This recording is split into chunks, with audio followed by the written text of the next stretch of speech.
तीसरे अध्याय को लगभग आधा 25-30 सूत्र का चिंतन किया।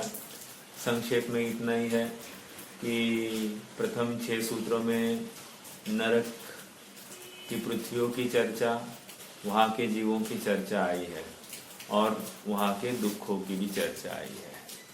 तो 3 बातें कही, नरक की 7 पृथ्वियाँ, वहाँ के बिल, वहाँ के रहने वाले जीवों की बात, वहाँ के दुखों की चर्चा और उनकी आयु, कितने काल की स्थिति। उसके बाद में मध्यलोक की चर्चा। मध्यलोक में महत्वपूर्ण बिंदु कहा कि द्वीप समुद्र का वर्तुलाकार होता है। वे द्विर विष्कंभो अर्थात उनका विष्कंभ दुगना दुगना बढ़ते जाता है। और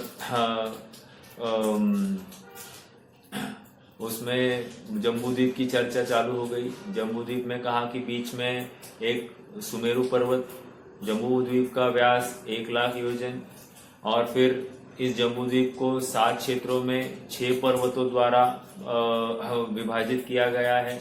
उन 7 क्षेत्रों के नाम, 6 पर्वतों के नाम, हर एक पर्वत पर एक एक तालाब, तालाब का व्यास और तालाब में एक एक पुष्कर अर्थात कमल, सब ये पृथ्वी का एक है। याद रखना, वहाँ के तालाबों में मछलियां नहीं होती, बस जल का एक जीव अर्थात एक केंद्रीय होंगे, उससे ज्यादा और कुछ नहीं मिलेगा, इतना निर्मल जल होता है। और उन तालाबों में से निकलने वाली नदियों के नाम 6 तालाब में से 14 नदियां निकलती है। और यहाँ कहा कि जो गंगा और सिंधु जो पद्म तालाब से निकली है, उनके 14,000 उपनदियां है अर्थात नदियों का परिवार। अब ये परिवार भी दुगना दुगना होते जाता है, अर्थात महापद्म में से जो निकलने वाली है उसमें 28,000 नदियां निकलेगी और उनका दुगना दुगना मतलब उनका उनकी क्या है, उपनदियां दुगनी होगी, मतलब इतनी सी बात है। एक बात यह है।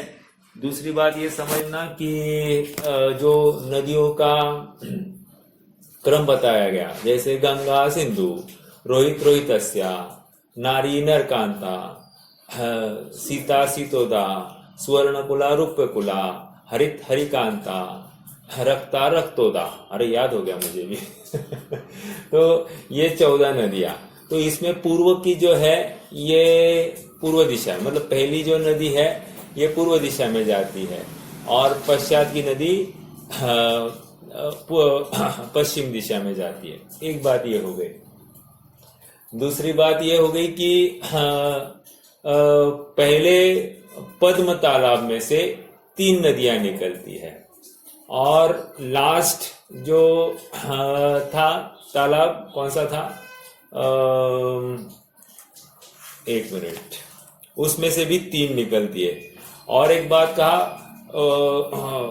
ऊपर का मतलब दक्षिण तुल्य, मतलब जो उत्तरा दक्षिण तुल्य, मतलब ऊपर उत्तर की जो स्थिति है वो दक्षिण के तुल्य होगी। किसकी किसकी तुल्य स्थिति होगी, एक तो वहां के पद्म मतलब तालाबों की और उनके पर्वतों की साइज, और क्या होगी उनके पुष्कर अर्थात उनके जो कमल है उनकी, और क्या होगा उनमें से निकलने वाली नदियों की साइज, उनकी उपनदियां सब समान होगी। ठीक है। फिर एक बात आ गई कि भाई ये प्रत्येक क्षेत्र का विस्तार कितना है, तो कहा कि जम्बूद्वीप का 526 6/19, ये पूरे जम्बूद्वीप का के मात्र भरत क्षेत्र का 526 6/19 ये भरत क्षेत्र का क्षेत्र है। ठीक है। अब भरत क्षेत्र का क्षेत्र मतलब क्या, भरत क्षेत्र में एक आर्यखंड और 5 म्लेच्छ खंड, इन सबको मिलकर भरत क्षेत्र बनेगा। तो कह रहे ये भरत क्षेत्र का क्षेत्र कितना है, 526 6/19। इसी को मिक्स फ्रैक्शन को आप PYQ फॉर्म में करेंगे तो क्या होगा, 190वां भाग, मतलब जम्बू द्वीप का 190वां भाग हो जाता है। ठीक है।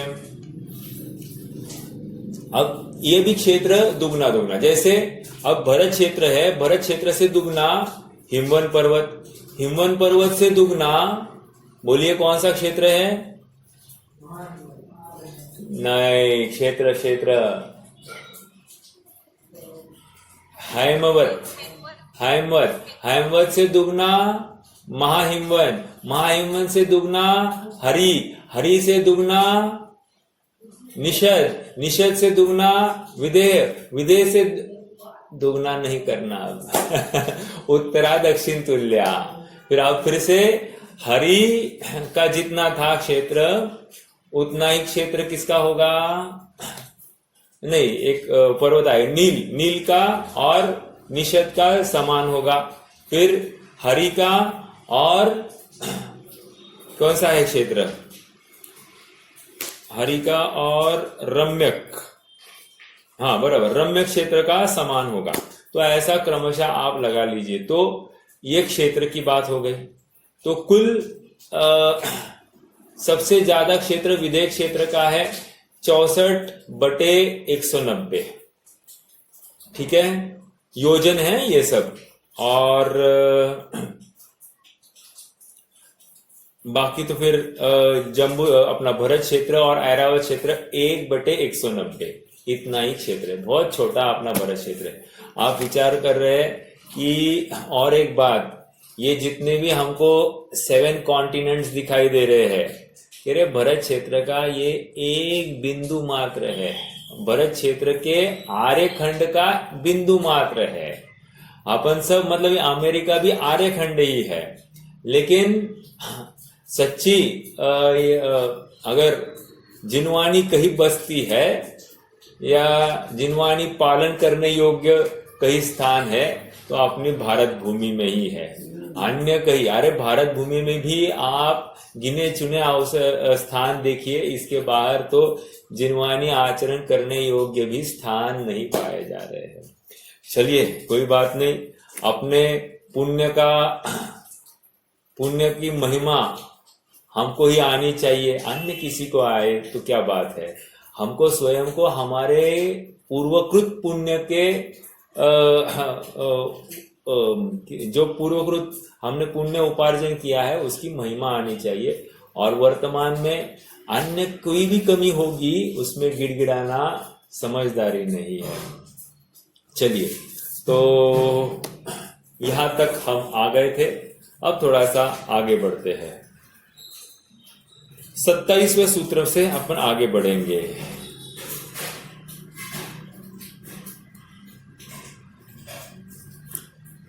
देखो 27वां सूत्र, भरत ऐरावत्योर वृद्धि ह्रासो षट समयाभ्याम मुत्सर्पिण्यवत वसर्पणीभ्याम। आई एम वेरी सॉरी, मैं यहां से देख नहीं पा रहा हूं, एक मिनट, थोड़ा सा तत्वार सूत्र का चार्ट, ठीक है, पेज नंबर 59, हाँ जी। देखो, भरत तैरावत्योर वृद्धिर्ह्रासो षट समयाभ्याम मुत्सर्पिण्य वसर्पिण्यभ्याम, ठीक है। संधि करते हैं, भरत और ऐरावत क्षेत्र की बात चल रही है। क्या है वहां, कह रहे काल की वृद्धि और ह्रास होता है। क्या वृद्धि ह्रास हो रहा है, कह रहे षट समयाभ्याम, वहां पर 6 काल चलते हैं, ओके। और 6 काल उत्सर्पिणी और अवसर्पिणी के प्रत्येक ही 6 काल होते हैं, ऐसा कह रहे।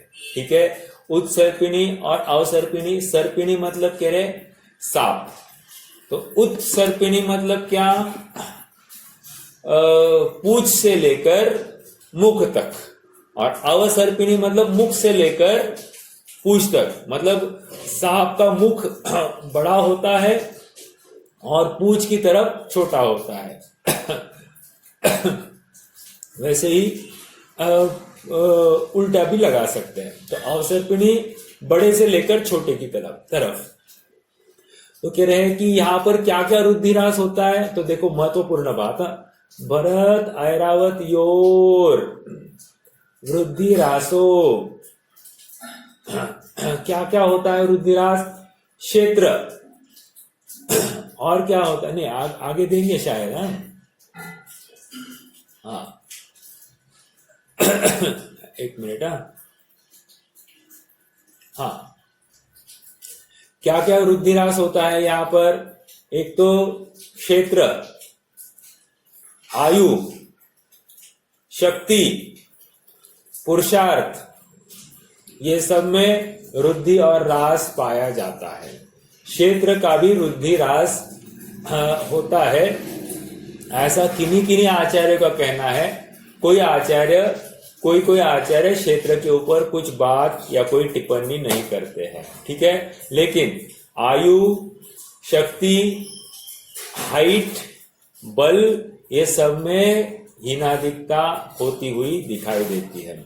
हम प्रत्यक्ष ही देखते हैं कि हमारी जितनी सामर्थ्य है उतनी हमारे बच्चों की नहीं है, और हमारी जितनी सामर्थ्य है हमारे माता पिता जितनी शक्ति से हम कम है। ये प्रैक्टिकल दिखाई दे रहा है कि नहीं।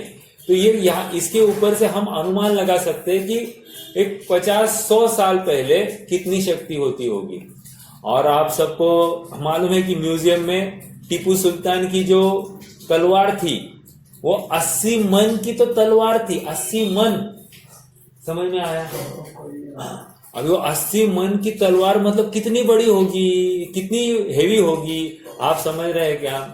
तो अपने आप में आप 300 वर्ष पहले के भी जीव इतनी हेवी वस्तु उठा सकते थे, और युद्ध खेलना उसमें, मतलब आप विचार कीजिए, ऊपर से शरीर पर वो चिलखत पहनकर आदि सब बातें। तो आप उस समय के घोड़े भी कितनी वजन को उठा सकते होंगे। आज का घोड़ा उठा पाएगा क्या इतना, समझ में आ रहा है क्या। तो ये सब ह्रास होता हुआ दिखाई दे रहा है, राइट। तो भरत और ऐरावत क्षेत्र में ये सब कार्य होते हैं।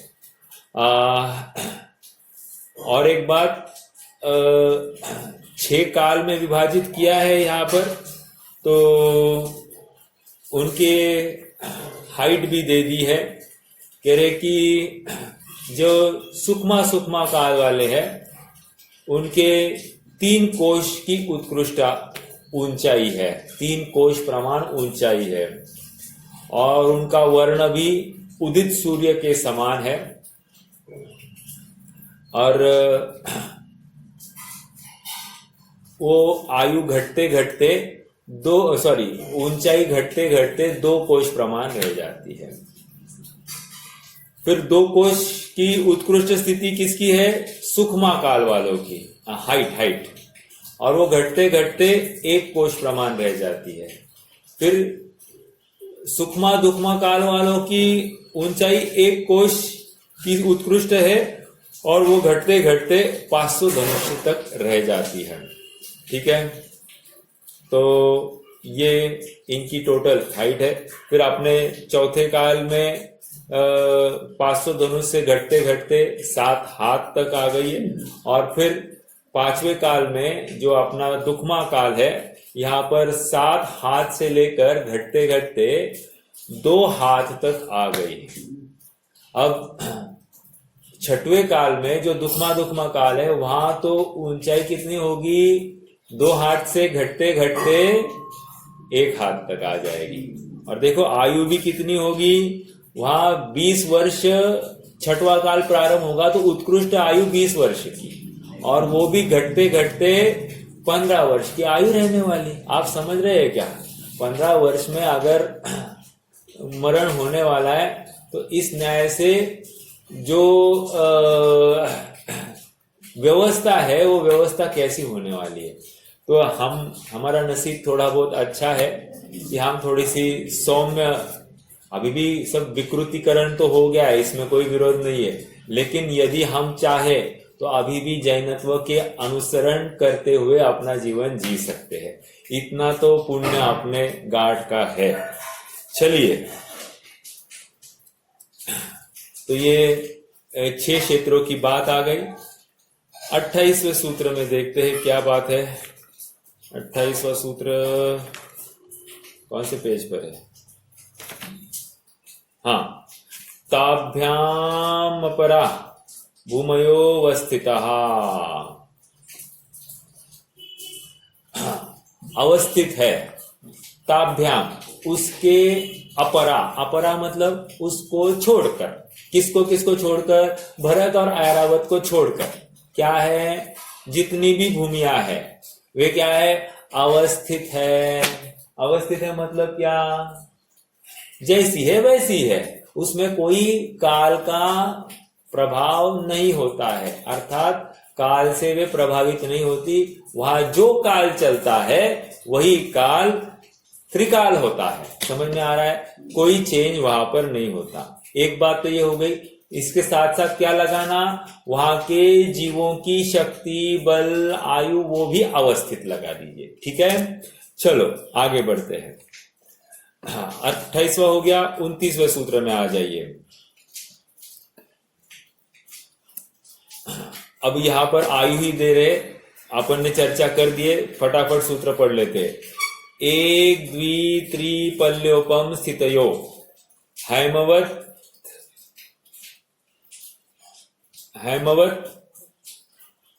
हैमवतक आहार हरि वर्षक दैव कुरु वकहा दैव कुरु क्वाहा। एक मिनट। हाँ, क्या है? हाँ, एक द्वि त्रिपल्योपम स्थितयो हैमवत कहा, हैमवतक हरि वर्षक दैव कुरु वकहा। क्या है? कह रहे अभी हैमवत क्षेत्र की स्थिति कितनी है? हैमवत मतलब कौन सी जगन्य भूभूमि? भरत से ऊपर हैमवत, हैमवत के ऊपर हरि, हरि के ऊपर विदेह, विदेह के ऊपर क्या आएगा? हिरण्यवत, नहीं सॉरी, रम्यक, रम्यक के ऊपर हिरण्यवत, हिरण्यवत के ऊपर ऐरावत। ठीक है, तो क्या है? हैमवत की चर्चा करें। हैमवत में एक पल्योपम जगन्य भूभूमि, हरि क्षेत्र में 2 पल्योपम। ठीक है, और देवकुरु, देवकुरु मतलब उत्कृष्ट भूभूमि है।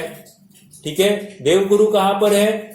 जो अपना सुमेरु है, सुमेरु को घेरते हुए देवकुरु और उत्तर कुरु है। ठीक है, यह उत्कृष्ट भूभूमि। तो कह रहे देवकुरु में क्या है? 3 पल्योपम की आयु। ओके, अब पल्योपम स्थितयो हैमवत हरि वर्षक दैव कुरवकाहा। ठीक है, यहां तक आ गया। फिर पीछे जाइए और एक सूत्र देख लीजिए, 26वां सूत्र, उत्तरा दक्षिण तुल्या। तो उत्तर में भी ऐसा दक्षिण के हिसाब से आप लगा लीजिए। ठीक है, इनका मिरर कॉपी आप कर दीजिए, तो वहां पर ये सब स्थितियां सबकी जो की त्यो मिलेगी। इसका मतलब क्या हुआ? जो उत्तर कुरु है वहां पर भी 3 पल्योपम उत्कृष्ट भूभूमि। फिर वहां पर रम्य क्षेत्र में क्या होगा? मध्यम भूभूमि, और हिरण्यवत क्षेत्र में जगन्य भूभूमि। ठीक है, तो ये आगे आगे तथरोत्तर आ गया ना, यहां पर एक्चुअली सूत्र ही दिया है, उसके अनुसार ही उत्तर का समझ लेना। तथोत्तरा आगे दक्षिण के समान उत्तर में भी समझ लेना। अब आगे 31वां क्या कह रहे हैं? विधेय क्षेत्र की आयु बता रहे हैं। क्यों? क्योंकि 29वें सूत्र में क्या जघन्य, मध्यम और उत्कृष्ट भोग भूमियों की बात चली, लेकिन विधेय क्षेत्र की बात नहीं चली। तो शिष्य का प्रश्न आया, साहब हमको विधेय क्षेत्र की भी आयु बताओ, वहां पर कर्म भूमि है, हमको वहां का इंटरेस्ट ज्यादा है। तो कि विधेयेषु संख्येय कालः, विधेय क्षेत्र में संख्यात वर्ष की आयु वाले मनुष्य होते। इसका मतलब क्या? ये भोग भूमियों में असंख्यात वर्ष की आयु है। ठीक है, चलो आगे बढ़ते हैं। 31 हो गया, 32 कहाँ है?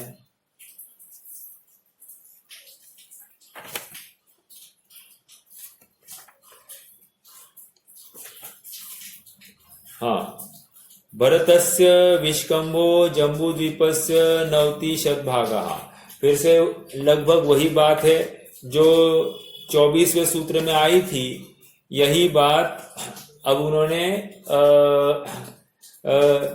वो फ्रैक्शन में कही थी, यह P/Q फॉर्म में बताई है, बस और कुछ नहीं। 90% मतलब क्या? 90 मतलब 90, शत मतलब 100, तो 1/190, एक का 190वां भाग, ये क्या है? भरत क्षेत्र। ठीक है, अब ये दुगुना आप विस्तार करते जाइए तो हिमवन 2/190, हाँ, ऐसा बढ़ता जाएगा। ठीक है, आइए आगे बढ़ते हैं। 33वें सूत्र में आ जाइए। द्विर्घात के खंडे क्या कह रहे हैं? घात की खंड में क्षेत्र तथा पर्वत और जम्बूद्वीप से दूने है।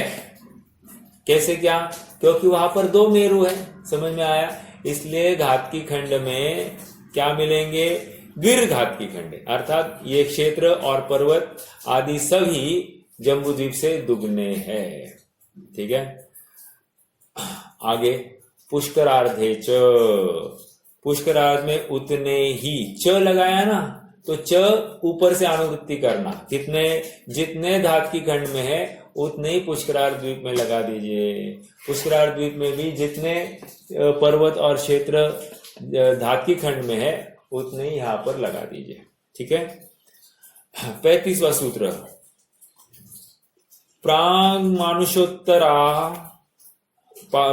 मानुषोत्तरान मनुष्या, क्या कह रहे हैं? मनुष्य कहां तक पाया जाता है? तो कह रहे मानुषोत्तरा, प्रांग मानुषोत्तरा, मानुषोत्तर पर्वत के पूर्व। ठीक है, तो पहले तक ही मनुष्य है। प्राक मतलब देखो, प्राक कथन मतलब पहला कथन। प्राक चतुर्भ्या, अपन कल भी पढ़ रहे थे ना, प्राक तेजसात, आ रहे बात? तो ये प्राक मतलब उसके पहले। ठीक है, तो मानुषोत्तर पर्वत पर नहीं, मानुषोत्तर पर्वत के पहले। ठीक है, जैसे अपन कहते हैं ना, उस पर्वत तक मेरी जगह है, तो पर्वत है क्या? उसमें पर्वत नहीं है, पर्वत से पहले मेरी जगह है, ऐसा।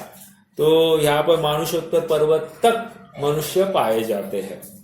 आगे बढ़े, प्रश्न है फिर, मुक्ति किसमें से होगी? मानुषोत्तर के अंदर से ही होगी, राइट? आगे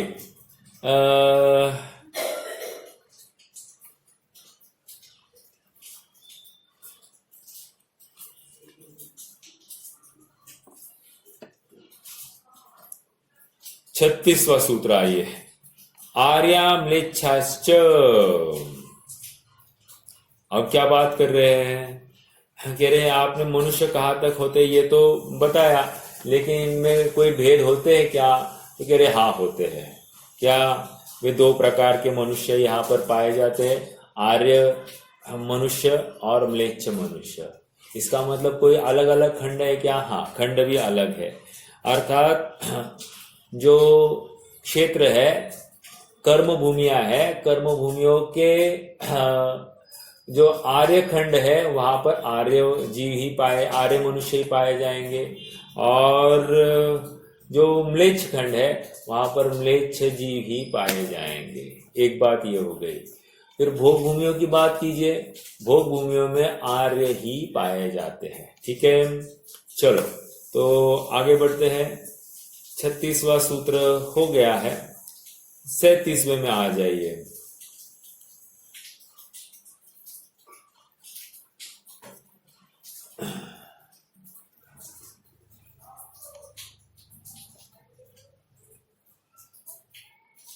हाँ देखो, 37वें सूत्र में वही बता रहे, भरत ऐरावत विदेहा कर्म भूमयो न्यत्र देवकुरु उत्तर कुरुभ्य। क्या कह रहे हैं? देवकुरु और उत्तर कुरु के सिवा भरत ऐरावत और विदेह में सब कर्म भूमिया है। ठीक है, देवकुरु और उत्तर कुरु के सिवा विदेह क्षेत्र तो पूरा ऐसा है। ठीक है, विदेह भूमि तो पूरी पैच है, लेकिन विदेह भूमि में दो भाग करना, एक सुमेरु पर्वत को घेरते हुए जो भद्रशाल वन, और भद्रशाल वन के बाजू में गजदंत और 4 गजदंत, और 4 गजदंत के अंदर क्या है? देवकुरु और उत्तर कुरु। ठीक है, ये क्या है? ये भोग भूमिया। अब विदेह के दोनों साइड में वहां पर कह रहे कर्म भूमिया है। ठीक है, आगे बढ़ते हैं। तो कुल कितनी कर्म भूमिया हो गई? कह रहे हैं कि भरत ऐरावत ये एक कर्म भूमि। ठीक है, तो 5 भरत और 5 ऐरावत और 5 विदेह। ठीक है, 5 विदेह की 32 भूमिया लगाएंगे तो वो अलग से लिया जा सकता है, लेकिन एक मात्र कर्म भूमि कह दिया तो 5 विदेह ही लेना, तो 15 कर्म भूमिया है। और भोग भूमिया जघन्य, मध्यम और उत्कृष्ट 10 10 10, ये ऐसे कितने हो गए? 30 भोग भूमिया है।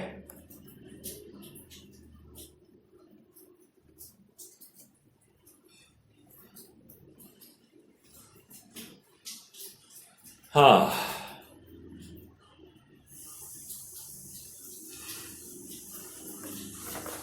आगे बढ़े, थोड़ा सा कुभोग भूमि की चर्चा करेंगे। कुभोग भूमि कहाँ पाई जाती है वैसे कोई बताएगा?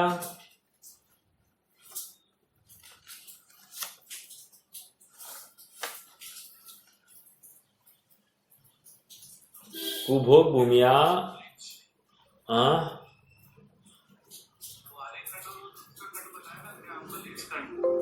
मलेचखंड में। मलेचखंड में हाँ, नहीं ना, कुभोग भूमिया ये लवण समुद्र में है और कालोदरी समुद्र में है। ठीक, हाँ ठीक है, कुभोग भूमिया वहां पर है। हाँ, देखो यहाँ पर उन्होंने भेद कर दिया, अंतर्द्वीपज म्लेच्छ। देखो कुभोग भूमियों में जो जीव रहते हैं उनको अंतर्द्वीपज म्लेच्छ कहते हैं, लेकिन वो म्लेच्छ होते हुए भी वे कुभोग भूमिया में रहते हैं। अर्थात वहां पर कौन सा काल चलता है? तो वहां पर भी दुखमा सुखमा काल, चौथा काल ही चलता है। एक बात। दूसरी बात, फिर कुभोग भूमि क्या है?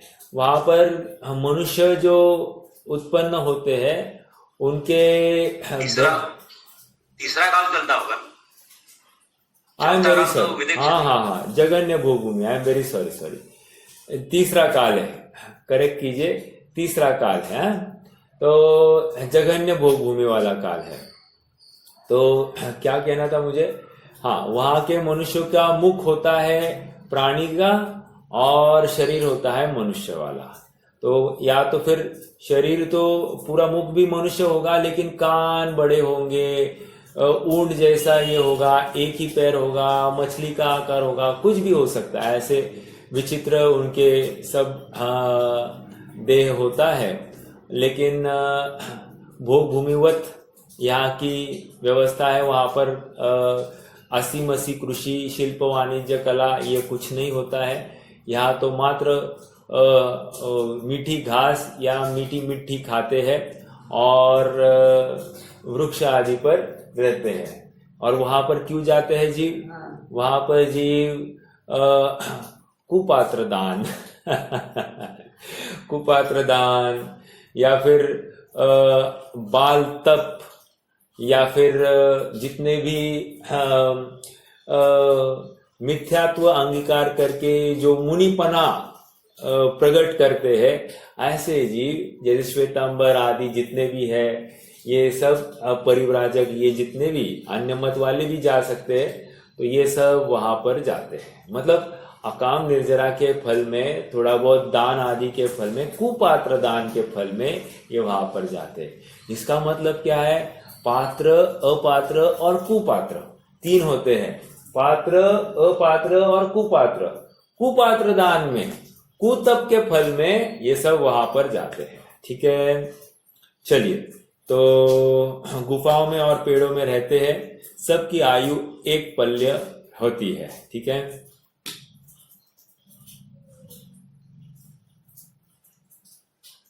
देखो, एक जांग वाले, एक टांग वाले, पूंछ वाले, गूंगे, सिंग वाले मनुष्य, खरगोश के समान, सांकल के समान लंबे कान, एक कान वाले, दो कान वाले, जिसको ओढ़कर वे सो भी जाते हैं। मतलब चद्दर की तरह ऐसा कान ओढ़ सकते, इतना बड़ा कान। घोड़े, सिंह, कुत्ता, बकरा, हाथी, गाय, मेंढा, मछली, भैंसा, सुअर, व्याघ्र, कौवा, बंदर के समान मुख वाले मनुष्य। अपन ये क्या है वो, टॉम है, क्या है वो, Mickey mouse and Donald duck वाला जो कुछ चलता है ना, वो तो हम यहाँ पर कार्टून में देखते, वहां प्रैक्टिकल है। समझ में आ रहा है क्या? प्रैक्टिकल। देखो, यहाँ पर कल्पना है और मालूम नहीं इन लोगों ने देखे कि नहीं, लेकिन ऐसे ही साक्षात मनुष्य वहां पर अवेलेबल है। ठीक है, चलो, कुबोगुम्या ये कहां पर है? अंतर्द्वीपज कहकर क्या कह रहे हैं? लवण समुद्र में और कालोदरी समुद्र में। मतलब क्या? लवण समुद्र के मतलब जम्बू द्वीप से 500 योजन बाहर जाइए। ठीक है, तो वहां पर पूरी एक रिंग है 24। लवण समुद्र के बाहर के तट पर, अर्थात घातकी खंड के अंदर के तट पर, वहां पर फिर से 24। तो 24 और 24 कितने हो गए? 48 यहां पर हो गए।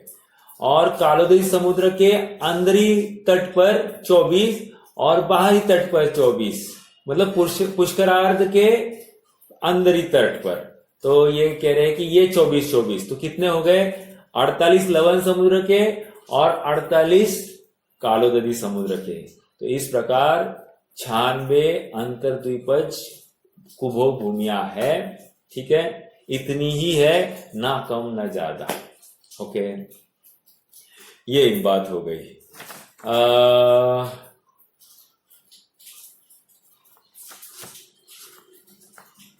लवण समुद्र की चर्चा करनी है क्या? लवण समुद्र की थोड़ी चर्चा करेंगे।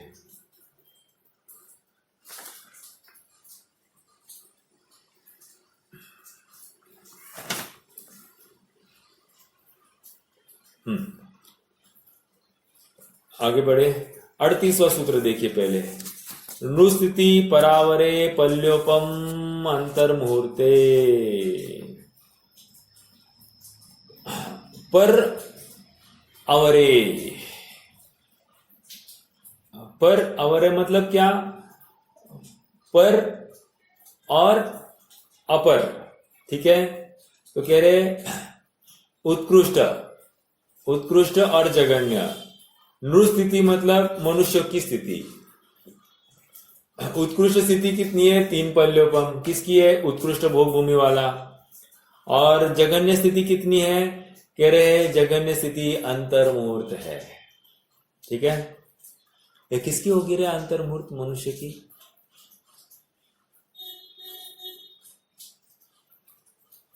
कौन सा मनुष्य अंतर्मुहूर्त वाला होगा? समूर्छन। हाँ, समूर्छन वाला होगा। वैसे पर्याप्तक भी अंतर्मुहूर्त रह सकता है, कोई प्रॉब्लम नहीं है। ओके, चलिए, 39वां क्या है? तिर्यक योनि जानांच, अर्थात तिर्यक की स्थिति भी उतनी ही है। कह दिया ना, तिर्यक योनि के भी उतनी ही स्थिति जानना। आगे बढ़ते हैं।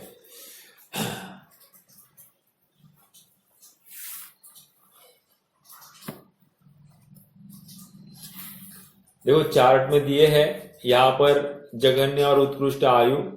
जघन्य आयु सभी तिर्यंशों की अंतर्मुहूर्त कह रहे हैं, लेकिन उत्कृष्ट आयु सभी जीवों की बता रहे। देखो पृथ्वी कायिक 12,000 वर्ष की उत्कृष्ट आयु। ओके, कठोर पृथ्वी कायिक 22,000 वर्ष, जल कायिक 7,000 वर्ष, वायु कायिक 3,000 वर्ष, अग्नि कायिक उत्कृष्ट आयु 3 दिन। अग्नि कायिक की उत्कृष्ट आयु 3 दिन है, उससे ज्यादा अग्नि कायिक नहीं रह सकती। वनस्पति कायिक 10,000 वर्ष, 2 इंद्रिय 12 वर्ष। 2 इंद्रिय की उत्कृष्ट आयु कितनी? 12 वर्ष प्रमाण। 3 इंद्रिय की देखो आयु घट गई यहां पर 12 वर्ष से यहां पर डायरेक्टली 39 दिन 49 डेज 3 इंद्रिय। 4 इंद्रिय की 6 माह तक ही आयु रहती है। मतलब मच्छर आदि मैक्सिमम कितनी आयु? 6 माह, या मक्खी आदि जितने भी है 6 माह की आयु। पंचेंद्रिय जलचर 1 कोटि पूर्व। 1 कोटि पूर्व वहां पर स्वयंभू रमन समुद्र की बात होगी। सरीसर्प 9 पूर्वांग, 9 पूर्व। ठीक है, आगे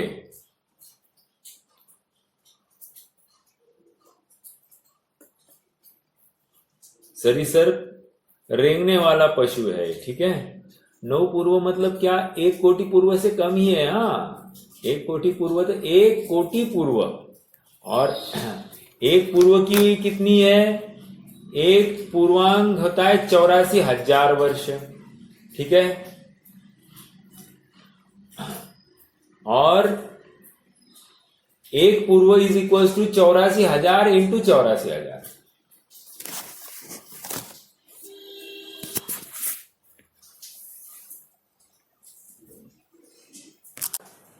क्या कहा? 84 लाख वर्षों का 1 पूर्वांग, और 84 लाख पूर्वांग इंटू 84 लाख वर्ष इंटू 84 लाख वर्ष इज इक्वल टू 1 पूर्व। और ऐसे 1 कोटि पूर्व किसकी? सिमंदर भगवान की आयु है। ठीक है, मतलब 70,56,000 करोड़ इंटू 1 कोटि कीजिए। ओके, और आदिनाथ भगवान की कितनी थी? 70,56,000 करोड़ इंटू 84 लाख। समझ में आया क्या? 84 लाख से मल्टीप्लाई करना, तो ये थोड़ा सा अंतर आएगा और कुछ नहीं। हाँ,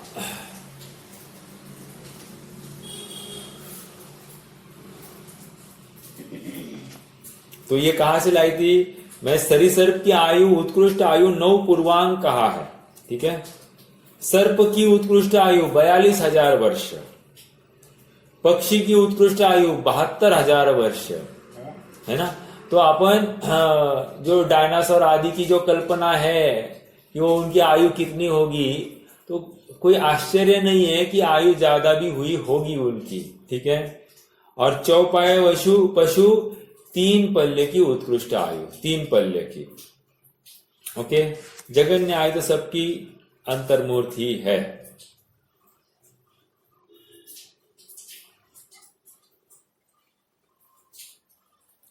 आगे बढ़ते हैं। हाँ, थोड़ा बहुत अपन अभी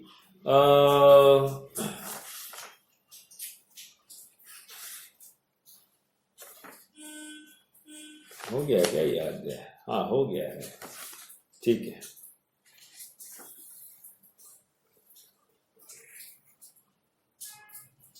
भरत क्षेत्र में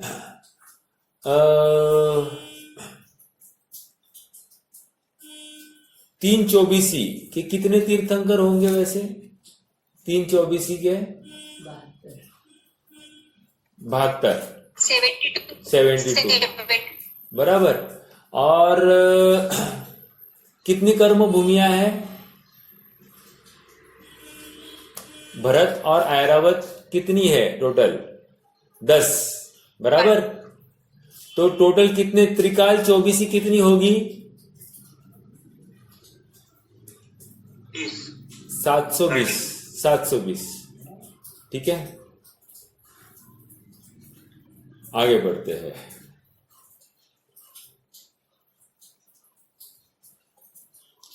यह कृत्रिम अकृत्रिम चैत्यालयों की भी चर्चा आई है, तो वो सब विचारणीय है। चलो आगे बढ़। जी अपने 10 क्षेत्र क्यों लिए? म्लेच्छ खंड नहीं लिए क्या? कौन सा? अपने भरत और ऐरावत मिलके 10 क्षेत्र लिए ना?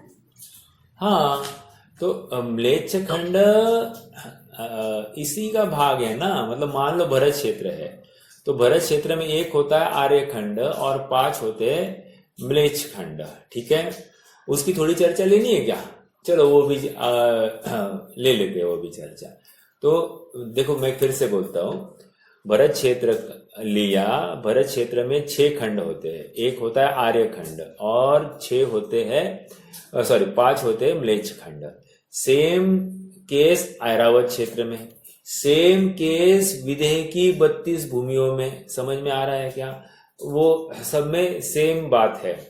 अगर आप सबके पास में जैन भूगोल होगा तो उसमें चार्ट्स भी है, तो वहां से भी हम समझ सकते। लेकिन इन शॉर्ट इतना ही कहना है कि आर्य खंड में ही सच्चा धर्म चलता है, म्लेच्छ खंडों में धर्म नहीं चलेगा। हाँ, कोई म्लेच्छ खंड से यहां आए तो फिर वो धर्म अंगीकार कर सकता है, लेकिन ऐसे तो किसी को अलाउड नहीं है। और एक बात, जो चक्रवर्ती के साथ आते हैं ना वो ही आ सकते हैं, चक्रवर्ती के बिना या कौन है वो अर्धचक्री के बिना कोई दूसरा नहीं आ सकता, ठीक है। चक्रवर्ती या अर्धचक्री के साथ ही म्लेच्छ खंड वाले यहां पर आ सकते हैं। ओके, आगे बढ़े। अभी हम आ जाइए थोड़ा सा अपना जम्बू द्वीप में थोड़ा सा विचार कीजिए। भरत क्षेत्र, भरत क्षेत्र में क्या हुआ है कि ऊपर से पद्म तालाब में से 2 नदियां नीचे आई है। एक है गंगा और एक लेफ्ट साइड में गई है सिंधु, है ना, गंगा और सिंधु। तो क्या हो गया कि भरत क्षेत्र के 3 भाग हो गए। अब क्या किया, भरत क्षेत्र में एक पर्वत भी जाता है, उस पर्वत का नाम है विजयार्थ पर्वत। और नाम भी देखो एकदम योग्य है, क्योंकि विजयार्थ मतलब क्या, एक भरत क्षेत्र, एक आर्य खंड और 2 म्लेच्छ खंड, इन 3 क्षेत्रों को जीत लिया तो चक्रवर्ती का आधा विजय हो गया है। ओके, भरत क्षेत्र का आधा भाग चक्रवर्ती ने जीत लिया है, तो उसको विजयार्थ कहा जाता है। अब तो इस विजयार्थ किसकी वजह से अब ये 3 भूमियां की टोटल कितनी भूमियां हो गई? 6 भूमियां हो गई। तो बीच में है आर्यखंड और 5 है म्लेच्छ खंड, ठीक है। अब देखो इसमें भी एक विशेषता, वो विजयार्थ पर्वत है ना, वहां पर भी नगरिया है, विद्याधरों की नगरिया है। वहां भी हमेशा चौथा काल ही चलता है। कहां पर? विजयार्थ पर्वत पर। वहां उत्तर और दक्षिण में भूमिया है, मतलब नगरिया है। उत्तर में कुछ 50 या 55 नगरिया है और दक्षिण में 60 नगरिया है। तो टोटल 110, 50 और 60, 110 होने चाहिए, बराबर 110 नगरिया है। और वहां के विद्याधर अनेक विद्याओं से युक्त होते हैं। लेकिन याद रखना, वो चौथा काल है, वहां से भी मुक्ति हो जाती है और वहां भी केवली विराजमान होते हैं। अरहंत नहीं, मतलब अरहंत हो सकते हैं लेकिन तीर्थंकर नहीं होते, लेकिन केवली तो वहां पर विराजमान होते हैं, उनकी भी वाणी खिलती है, चतुर्थ काल जैसा ही माहौल होता है और वहां से भी जीव मुक्त होते हैं। ठीक है, कहाँ की बात चल रही है? विजार्थ पर्वत के ऊपर की बात चल रही है। और एक बात, वहां जितने भी विद्याधर होते हैं, यदि वे मुनिपना अंगीकार करे तो उनको अपनी विद्याओं का त्याग करना ही पड़ता है। समझ में आ रहा है क्या? और तभी वे मुनि अवस्था अंगीकार कर सकते हैं। तो ये परिग्रह में लिया है, विद्याओं का त्याग उनको करना पड़ता है। तो ये विजयार्थ की बात हो गई। और एक बात, जैसे चक्रवर्ती है, तो चक्रवर्ती का भी रानियों का नियम है क्या कि 32,000 रानियां होती है उसकी, आर्यखंड की 32,000 होती है विजार्थ के ऊपर की, और 32,000 होती है बचे हुए म्लेच्छ खंडों की। समझ में आया क्या? ऐसी ही इसकी 96,000 का आंकड़ा होता है, मतलब वो आंकड़ा यही है। और एक बात, 96,000 ये एट एनी गिवन टाइम 96,000 होती है। इसका मतलब एक आध रानी का मरण हो गया बीच में, तो इमीडिएटली दूसरी रानी के साथ में उसकी शादी हो जाती है। समझ में आया? 96,000 का आंकड़ा फिक्स रहता है, और इस न्याय से तो उसकी शादियां कितनी ही ज्यादा होंगी। समझ में आ रहा है क्या? हाँ, 96,000 ये तो एक संकेतात्मक इतनी वैल्यू है, इससे ज्यादा भी उनकी रानियां होती है। चलो आगे बढ़े।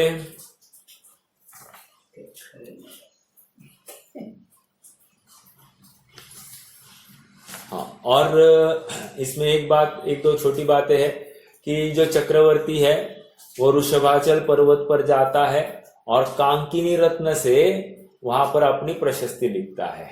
जैसा मैं भरत ऋषभदेव का पुत्र, हमारा ये कुल आदि आदि, और मेरी कितनी सेना आदि आदि, अपनी पूरी वैभव गाथा वहां पर मेंशन करते हैं। ठीक है, और नियम से वहां पर चक्रवर्ती का मान गल जाता है, क्योंकि वहां पर ऋषभाचल पर जो चक्रवर्ती जाता है वो पूर्व के चक्रवर्ती का प्रशस्ति को मिटाता है, और मिटाकर अपनी प्रशस्ति लिखता है। तो वो विचार करता है प्रशस्ति लिखते हुए कि अब मैं लिख रहा हूं तो कोई दूसरा आकर ये प्रशस्ति मिटाएगा, तो ये इसमें क्या मान करना, तो मान भंग हो जाता है, ऐसा कहने में आता है। ठीक है, और ये सब कांकिनी रत्न के माध्यम से वो करता है।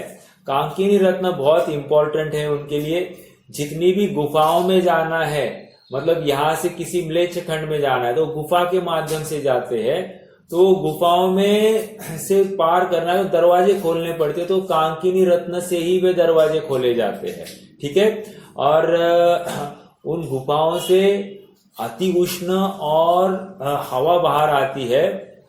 उस हवा को पूरा निकलने के लिए और वो रास्ता क्लियर होने के लिए 6 माह लगते हैं, अर्थात वो सेना 6 माह बाहर रहती है। ये गुफा से बाहर आता है, पूरा वो गर्मी खत्म होती है, और फिर वो सेना लेकर म्लेच्छ खंडों में जाते हैं। समझ में आ रहा है क्या?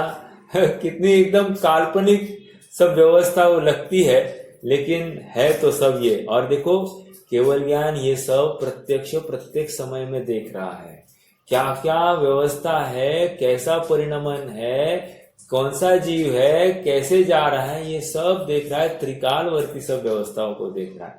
क्या सामर्थ्य उस ज्ञान की, आप कल्पना कर सकते होंगे। हाँ जी, आगे बढ़ेंगे।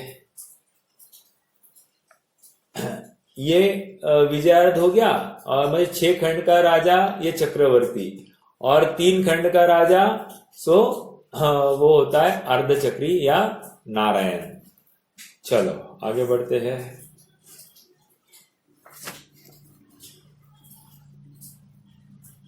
और नारायण प्रतिनारायण का मालूम है ना?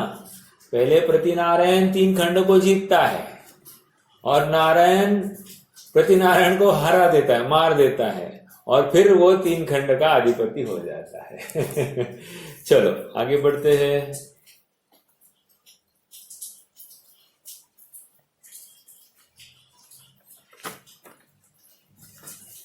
चौथे अध्याय में आ जाइए अभी।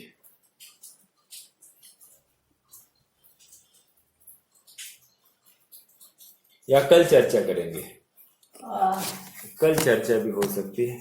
चलो थोड़ी सी पाताल की चर्चा करते फिर रुक जाएंगे आज। हाँ, थोड़ी बहुत पाताल की चर्चा करते। पाताल कहाँ पर है वैसे? कह रहे पाताल होते हैं लवण समुद्र में।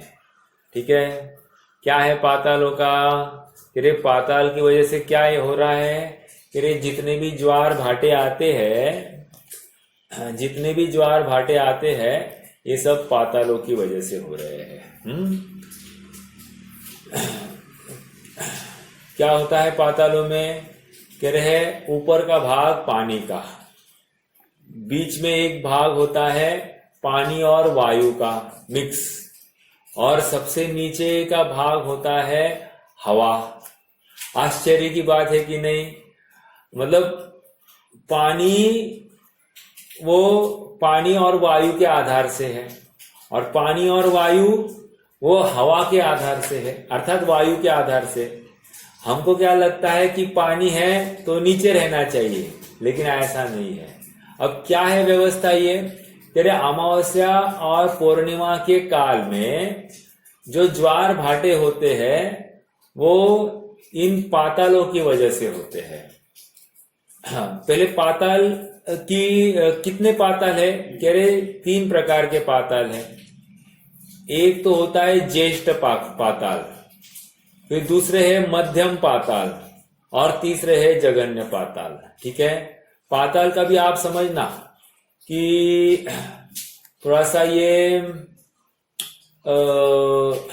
एक स्क्वायर है, लेकिन ऊपर के एंड को वहां पर चैम्फर जैसा है। ठीक है, तो आप इन शॉर्ट ये 6 साइडेड होते हैं, 6 साइड्स होते हैं इसको, और सब साइड में दीवाल होते हैं। ठीक है, और दीवालों की मोटाई है, जैसे ज्येष्ठ पाताल है उसके दीवाल की मोटाई है 500 योजन। ठीक है, 500 योजन। फिर जघन्य पाताल, मध्यम पाताल की 50 योजन और जघन्य पाताल की 5 योजन है।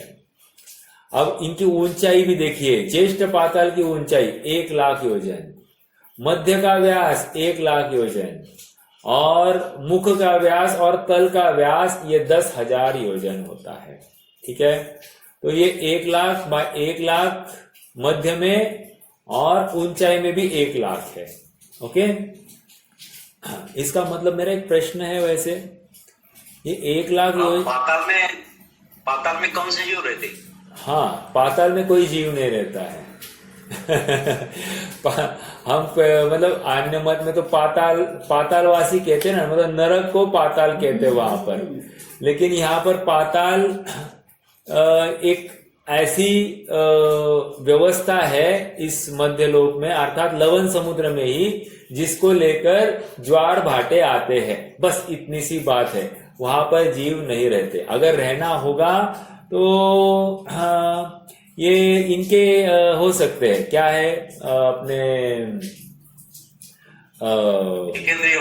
नहीं, एक इंद्रिय तो वो तो है ही।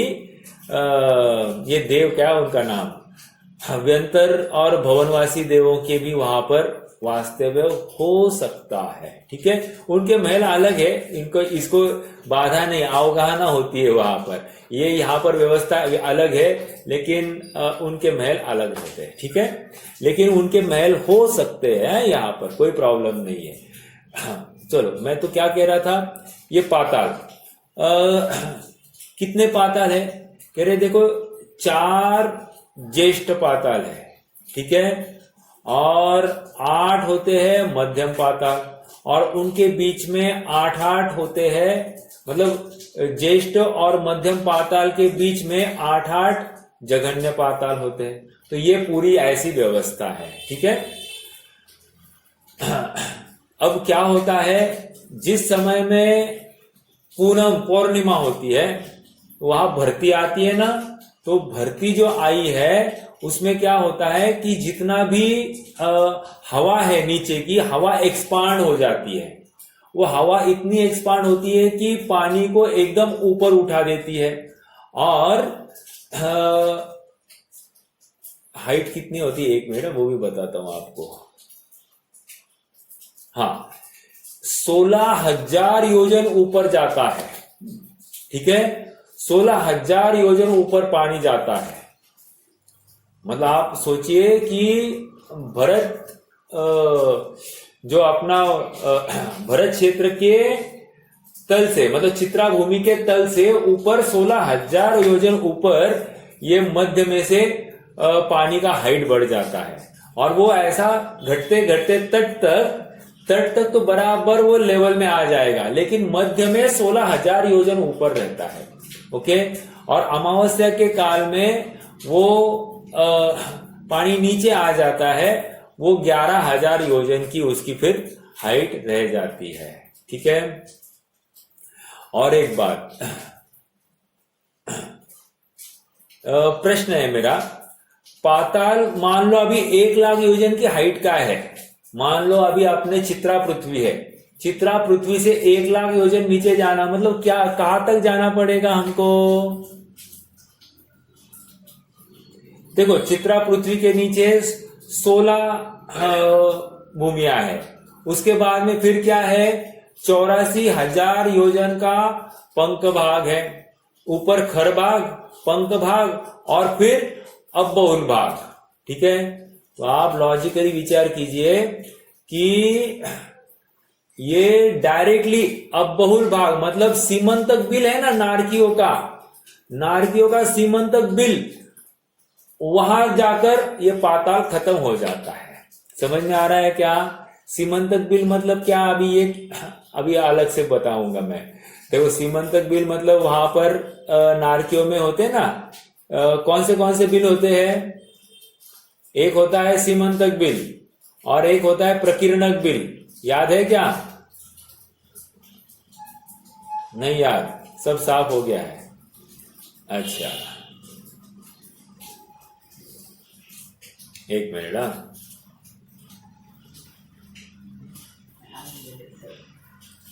सेंटर में इंद्रक बिल होता है 46 पेज नंबर भैया। हाँ, कौन सा पेज नंबर? 46। कहाँ पर, किसमें? अपने पास कौन सी है? तत्वार सूत्र तालिका वाले नहीं करे? अच्छा, तालिका में 46 नंबर, ठीक है। हाँ, इंद्रक बिल बीच में, बहुत सही बोला। इंद्रक बिल बीच में, सीमंतक बिल और प्रकीर्णक जो फैले हुए हैं वो प्रकीर्णक, सीमंतक दिशाओं में और विदिशाओं में होते हैं, बीच में होता है इंद्रक बिल। ठीक है, तो ये तो नारकियों की, आई एम वेरी सॉरी, सीमंतक बिल उनका विस्तार होता है 45 लाख योजन। श्रेणीबद्ध बिल जो होते हैं वो असंख्यात योजन विस्तार में, दिशाओं में 49 और विदिशाओं में 48। ये पहले पटल की बात है। फिर घटते घटते हर पटल में एक एक घटता जाएगा। ओके, और प्रकीर्णक संख्यात असंख्यात योजन विस्तार वाले होते हैं और यत्र तत्र फैले हैं। ठीक है, इंद्रक बिल कितने हैं? पहले नरक पृथ्वी में 13, श्रेणीबद्ध है 4,420 और प्रकीर्णक होते हैं 29,95,567 बिल। ठीक है, ये टोटल बिल। सप्तम नरक में तो मात्र 5 ही बिल है। एक होता है वो मध्य वाला इंद्रक बिल और उसके बाजू वाले 4 श्रेणीबद्ध बिल। प्रकीर्णक बिल 7वें नरक पृथ्वी में नहीं है। चलो, तो मैं कहा था, मैं पाताल में था। तो पाताल की बात क्या आ गई? पाताल में इतना ही है कि 1,00,000 योजन की हाइट, बीच में 1,00,000 योजन व्यास और ऊपर 10-10 हजार का बेस है। ठीक है, मतलब चित्रा पृथ्वी के उधर 10,000 का बेस और बराबर नीचे भी 10,000 का बेस। ठीक है, तो ये बात है। और ज्वार भाटा इस पाताल को लेकर होता है। अरे भरती होती ये अमावस्या और इसको होता है जो, ठीक है। चलिए और कुछ है प्रश्न?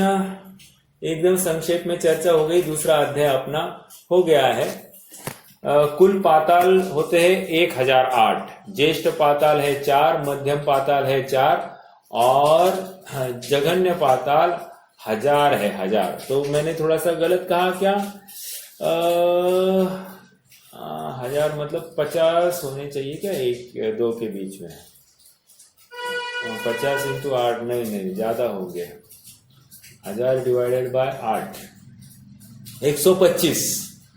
मतलब उत्कृष्ट पाताल मतलब ज्येष्ठ पाताल और मध्यम पाताल के बीच में जो जघन्य पाताल है 125 पाताल है वे, ठीक है। 125 संख्या है उनकी, ठीक है।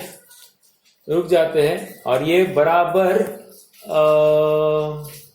लवण समुद्र के बीचों बीच है ये व्यवस्था।